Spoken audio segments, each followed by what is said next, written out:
ஆண்களுக்கு மட்டும் ஒய்ஃபோட சேர்ந்து பார்த்து அடி வாங்கினீங்கன்னா கம்பெனி பொறுப்பு இருக்காது. சரி, ஜோக்குக்கு வரலாம்.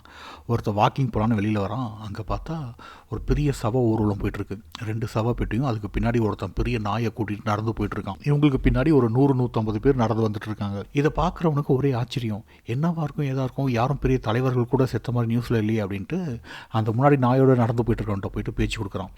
சார், யார் சார் நீங்கள், என்னாச்சு, யார் செத்து போயிட்டது அப்படின்னு கேட்குறான். அதுக்கு அவன் சொல்கிறான், ஒன்றும் இல்லைங்க, காலையில் ஒரு தகராறு, என்னோடய ஒய்ஃப் ஒரு பெரிய பூரிக்கட்டியோட என்ன அடிக்க வரப்போ இந்த நாய் குறுக்கில் பூந்து என் ஒய்ஃபை கடிச்சு கொண்டுடுச்சுங்கன்றான். கடவுள், என்ன சார் சொல்கிறீங்க, இன்னொரு பெட்டியில் இருக்கிறது யாருங்க அப்படின்றான். என்னோட ஒய்ஃபை காப்பாற்றுறதுக்கு என்னோட மாமியார் குறுக்கில் பூந்தாங்க, என்னோட மாமியாரையும் அந்த நாய் கடிச்சு கொண்டுடுச்சுங்கன்றான்.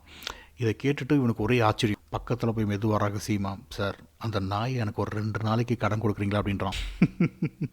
அதுக்கு அந்த நாயோட இருக்கிறவன் சொல்கிறான், சரி சரி, பின்னாடி கியூவில் ஜாயின் பண்ணிக்கோங்க அப்படின்றான்.